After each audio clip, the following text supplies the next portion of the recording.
Good evening, everyone. I am back with yet another video with the portfolio update and general market update.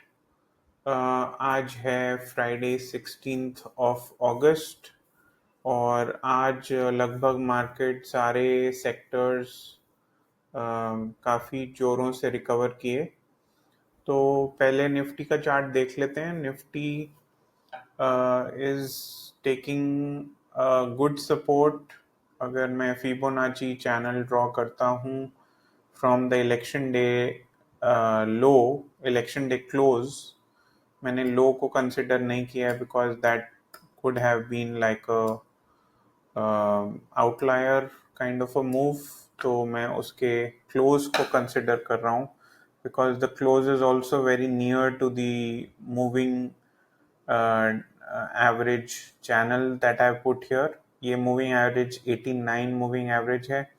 और अगर आपको ये नहीं कुछ समझ आ रहा इतना सारा टेक्निकल, तो ज़्यादा उस पर तवज्जो देने की ज़रूरत नहीं है, परेशान होने की ज़रूरत नहीं है, because you don't need all of this detailed stuff. जो वॉल्यूम पे आप ट्रेड कर रहे हो या वॉल्यूम बजर वाली स्ट्रैटेजी देख रहे हो उतना काफ़ी है। I am just giving you a market update so that observation से आप धीरे धीरे उसको सीख जाओगे। तो ये मैंने इलेक्शन डे से प्रीवियस डे वाले का मैंने क्लोज लिया है और यहाँ से एक फिबोनाची रिट्रेसमेंट ड्रॉ किया है till the top of the recent high, which is roughly about 25,100, 25,083 to be precise। और आप देख सकते हैं कि वो तीन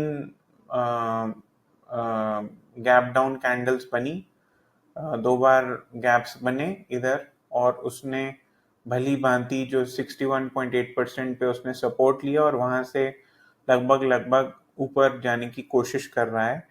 कितना ऊपर जाता है और ऊपर जाकर फिर थोड़ा सा नीचे आके सपोर्ट लेता है 786 पे, तो वो देखना पड़ेगा। पर अभी के लिए it has negated all of these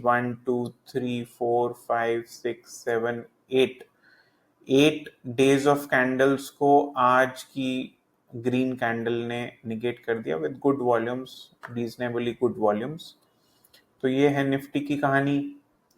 bank Nifty, तो बैंक निफ्टी में एक चैनल में चल रहा था वो, और वो चैनल को उसने तोड़ा 19 जून को। ये भी डेली चार्ट है और इस चैनल को अगर मैं एक टाइम के लिए हाइड कर देता हूँ या डिलीट कर देता हूँ, तो आप देखेंगे कि यहाँ से भी मैंने इसके लो को कंसिडर किया है। इसको अगर मैं इसको भी क्लोज पे ले जाऊं और यहाँ से मैंने इसके हाई को लिया है, तो आप देखेंगे कि इसने एक तो 89 डे मूविंग एवरेज के बैंड पे सपोर्ट लिया है बहुत सारी कैंडल्स ने। 1, 2, 3, 4, 5, 6, 7, ऑलमोस्ट 7 कैंडल्स ने 89 डे मूविंग एवरेज पे सपोर्ट लिया और वो फ्लैट आउट हो रही है। थोड़ा सा हेडेड, अभी टाइम है, 1-2 दिन और लगेंगे जब ये, अगर ये कर्व अप होने लग जाए, पर अभी के लिए तो यही है। और सो इलेक्शन डे रिजल्ट वाला का मैंने क्लोज ले लिया, जो रेड कैंडल बनी थी और अगले दिन it made a green candle और हमने इसका हाई ले लिया। और ये जो रिट्रेसमेंट हुई है बैंक निफ्टी की टोटल, ये आप लगा सकते हो कि लगभग लगभग 38.2% पे हो गई, उससे नीचे नहीं आया। उसने पहले ही मूविंग एवरेज पे सपोर्ट ले लिया और अब it started from the past 5 days. It actually started today it took support at 51.35, उसका जो ओपन है और क्लोज उसके ऊपर हुआ है। अब हमारे को की लेवल जो है बनता है वो है 5900, 5897 टू बी प्रिसाइज, या 50,900 का लेवल अगर पार होता है तो हम मान सकते हैं, डिसाइसिवली पार होता है तो हम मान सकते हैं कि बैंक निफ्टी की भी जो मंदी है वो खत्म हो गई है। क्या वो खत्म हो गई है वो देखना पड़ेगा। ऐसा भी हो सकता है कि वो 50,897 पर जाकर वापस रेजिस्टेंस ले, या फिर यहीं से घूम जाए, क्योंकि एक बॉक्स सा बन रहा है, एक रेंज सी बन रही है फ्रॉम 5741 टू लगभग 49,692। ये बॉक्स बन गया है और ये बॉक्स का ब्रेक ब्रेकआउट या ब्रेकडाउन आना चाहिए। तो ये थी बैंक निफ्टी की कहानी। और आप ये देख रहे हो कि आज सारे सेक्टर्स जो थे वो लगभग all of them were in positive, barring a few stocks like Manappuram, MFSL, Oro Pharma, Granules, Ipca Lab। आज थोड़ा फार्मा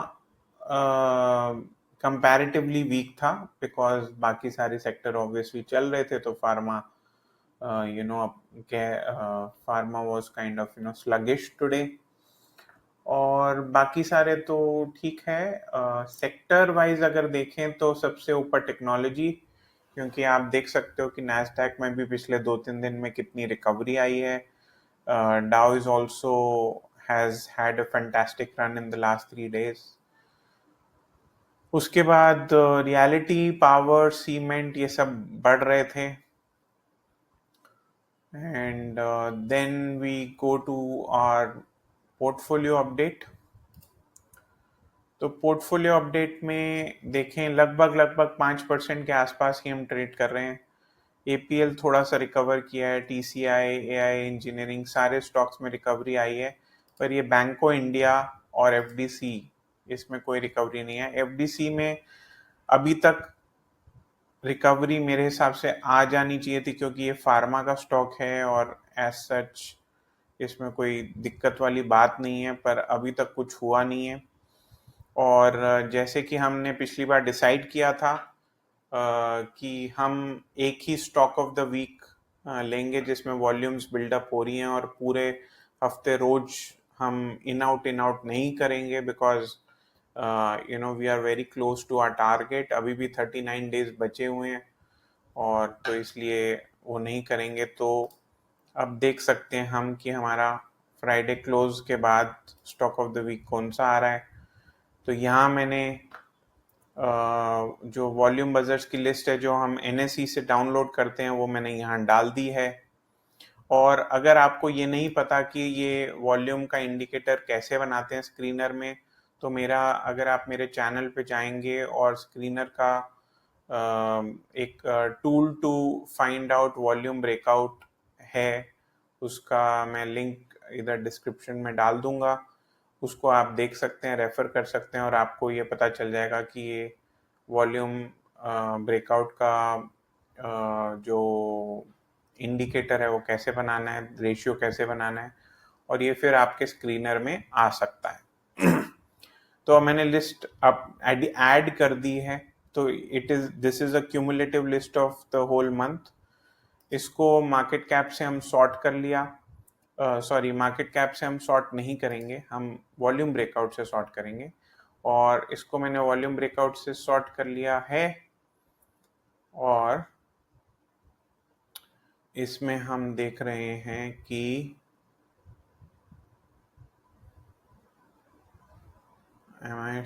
हम देख रहे हैं कि ये वॉल्यूम्स डिसेंडिंग वॉल्यूम से सॉर्ट है।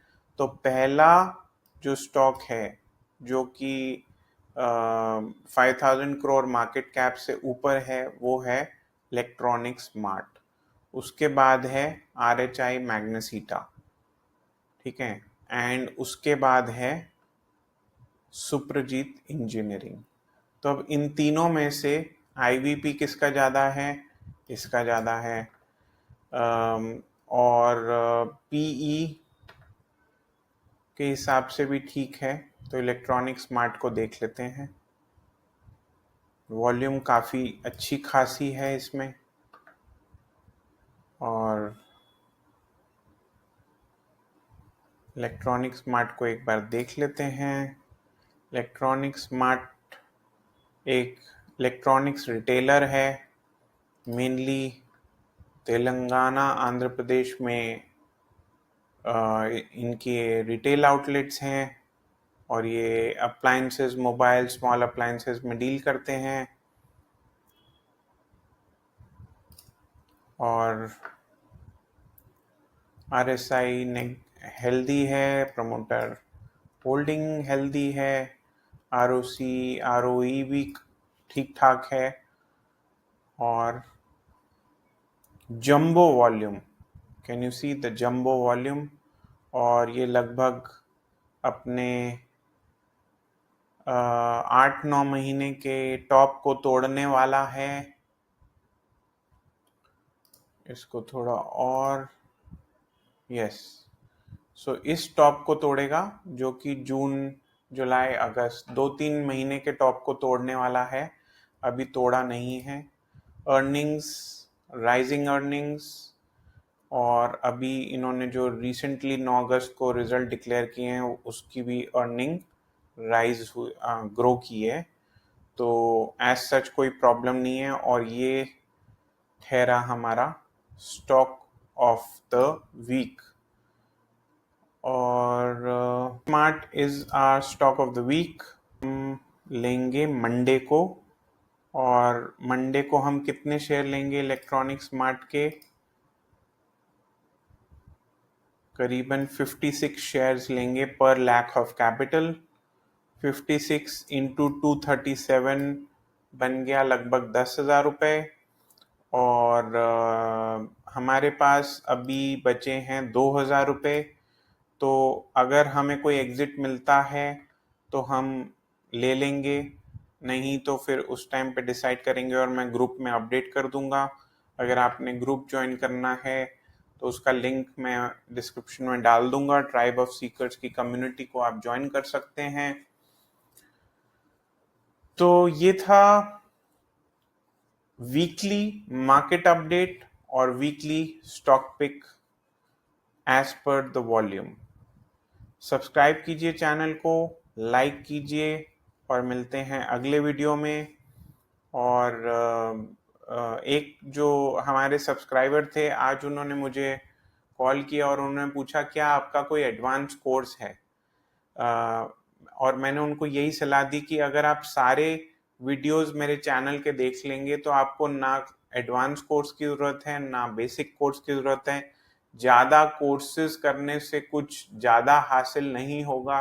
अगर आप बेसिक्स पे काम करेंगे, बेसिक चार्ट पैटर्न्स पे काम करेंगे और बेसिक वॉल्यूम पे काम करेंगे, तो वॉल्यूम के द्वारा मेरा एक मत है कि वॉल्यूम के बेसिस पे ही आप अच्छी स्टॉक पिकिंग कर सकते हो और उनको राइड कर सकते हो, और कुछ ज़्यादा ज़रूरत नहीं होती। बहुत ही एलिमेंट्री स्टॉक पिकिंग है ये। और बस यही मेरी गुजारिश है कि आप ज़्यादा नॉलेज एक्वायर मत कीजिए, पर एक चीज़ जो आप प्रैक्टिस कर रहे हैं उसको प्रैक्टिस से कन्विक्शन बनाइए। Thank you so much. Bye bye.